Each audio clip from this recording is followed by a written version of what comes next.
Welcome to the Parent Life Podcast. My name is Jason Stanland, and I'm the middle school pastor here at Fruit Cove Baptist Church. At this podcast, we want to address critical topics for parents who are trying to raise Christian children.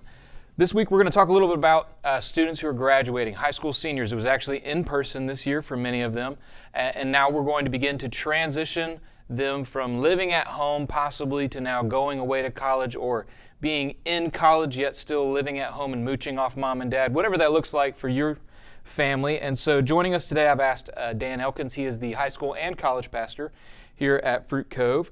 And so Dan, what are the key issues that you see for parents who are wanting to transition their child into college or even away to college, and when should that process of preparing them start, and what should that look like? Sure. So I figured when this topic gets aired and you see the headline, I figured most of the parents that will be watching this will be parents of graduated seniors or juniors going into their senior year of high school. But I'll start by saying it's never too early to start preparing your child for college. You may have a second grader like us, you know, and you're thinking, oh, college is a long way away. I hope. Jesus will come back by then, hopefully. But there are things that you can do as a parent with your children of all ages to help to prepare them for that moment when they are going to go away or be involved in college. And one of the most important things that I talk to parents all the time about is having open lines of communication. So let's say you do have a senior that just graduated. Mm-hmm. You only have a few weeks left and you're like, hey, our communication is really poor. Well, it's not too late, to start trying, to talk to them, get some just communication going. It doesn't have to be serious conversations every time, but set aside time to talk. They may not want to, they may want to hang out in their room, they want to be on their phones, but try to figure out, hey, and use the excuse, hey, you're going to be going away to college. I want to spend some time just talking to you some more about life or things like that. The Bible talks to us about that we need to train up our children in the way of the Lord. I'm sure in these podcasts we've talked about Deuteronomy 6 before, and it talks about how those conversations happen just as life goes on. Yeah. And so no matter what season of life you're in, however how old your children are, try to talk to them and try to make conversations turn towards spiritual things. Try to talk to them about your relationship with the Lord. Answer questions that they might have, especially for our 17, 18-year-olds. They've heard a lot of things from friends, from the world, from social media, from the internet. And maybe you guys have had lots of conversations about lots of different topics, or maybe you haven't had conversations at all. Don't be afraid to tackle some deep things, or just ask them, hey, what do you feel like the church has never answered before? Invite those topics. Right. What is a topic that you don't think we've ever talked about in your 17, 18 year? Whatever it is. And don't be afraid. You may say, well, Dan or Jason, what if they ask me about this topic or that topic? They might, and that's okay. Don't be afraid to say, that's a good question. Let me get back with you on that. Is there something else? So don't be afraid of a hard topic, and don't be afraid of them asking a hard topic, but try to have some of those conversations with them. Yeah, and a shameless plug, this is actually why we created this podcast, so that when you're like, I don't know how to address that question, you have a library of resources that you can go to, and hey, it's only 10 minutes of content, but it's enough to kind of start you in the right direction. So, all right, so now you're beginning to look. School is coming, they're going to be moving, they're going to be going into a dorm, all those things. What are the things that I need to begin to prepare my child for in that experience? Sure. I think one conversation that a lot of parents don't have with their students is talking to them about church. Like, they may have been raised in one church their whole life. Maybe you have moved a lot during their childhood years or teenage years. Maybe they've tried a bunch of different churches, but more than likely they've all been the same type of church.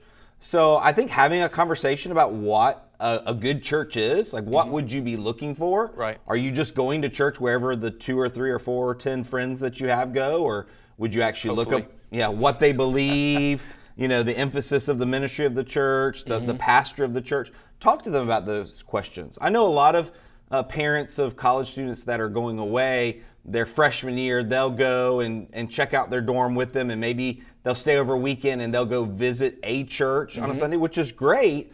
But more than likely, parents don't have the time to go visit 4, 5, 6 churches. So the 18-year-old is 17, 18, 19-year-old is going to be on their own to try to figure this out. The other thing is to talk to them about the importance of biblical community at the church that they hopefully will find, but also, in other organizations and ministries of the church. Do some research and point out to your student the things that are on campus, like Navigators, Campus Crusade, Baptist Collegiate Ministries, depending on what school they go to, FCA. Talk to them about, hey, why don't you try on a bunch of things to try. One of the most crucial things for any college student is that they find good, solid friends who they make their friends the first, month or two of college. A lot of times are their friends for the whole time that they're there. Yeah. So it's so important that you as a parent, you can't make friends for them, right? But you can at least kind of steer them in the right direction of, hey, how are you going to find a church? How are you going to find some community, and maybe point some churches or some organizations out to them that might help. Yeah, and what he was talking about on the going and visiting a church. So yeah, you're probably going to have a chance, if you tour that campus maybe 1 or 2 times, to actually go and see some of these churches. Ask your kid in advance, like, hey, while we're there, let's go to a church. What church would you want to go to? And then walk them through that process, and then they have a lot of buy-in of like, oh, that's right, we're going to the church that I picked this Sunday. And then that's going to be less painful for you to try and then get them to go, right? Because they wanted to go, they picked the location.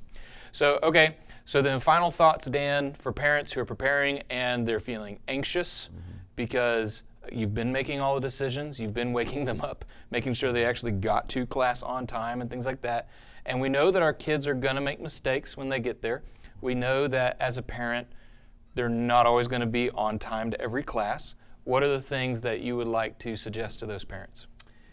Well, I think parents in general take a lot of personal responsibility with like how their kids turn out. Yeah. And so, the first time that their kid oversleeps and misses a class, or the first time you ask them about like reading their Bible and they don't know where their Bible is. Right. Like parents automatically feel like, oh, I have failed as a parent.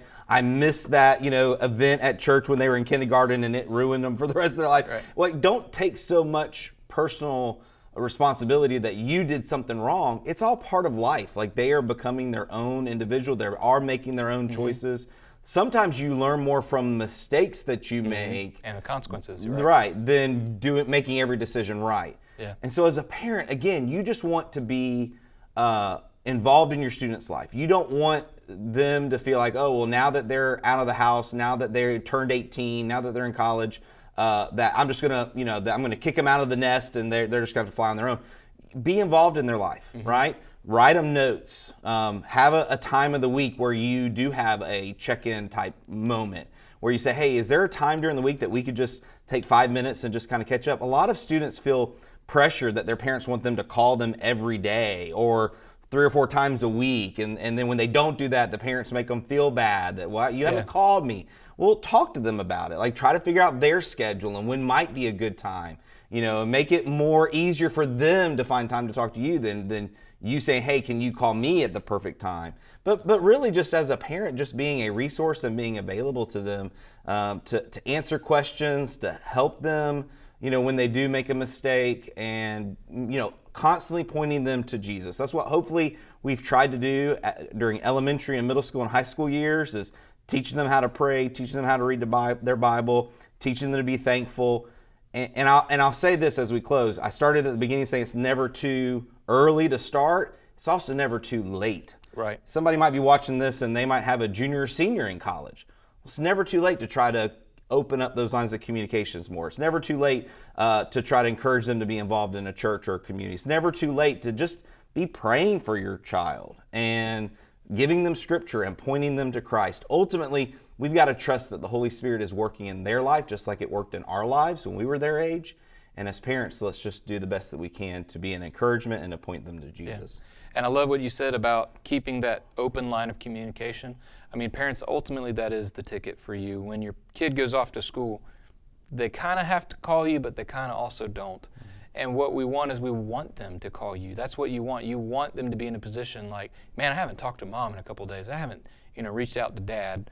And they want to connect with you because they know you're going to be the source of encouragement. You're going to be the source of prayer for them. And it's not always a checkup like, what have you done wrong?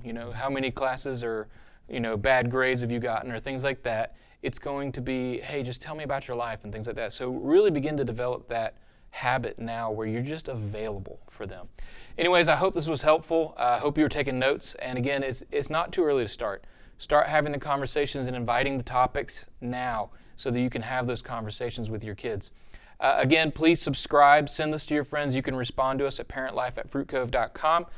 Don't forget, a few weeks ago when Rob Renow interacted, we've got 10 books that are free to anybody who wants to join and ask for that. Please send some comments about that for us, and we would love to talk to you more about that. See you next week.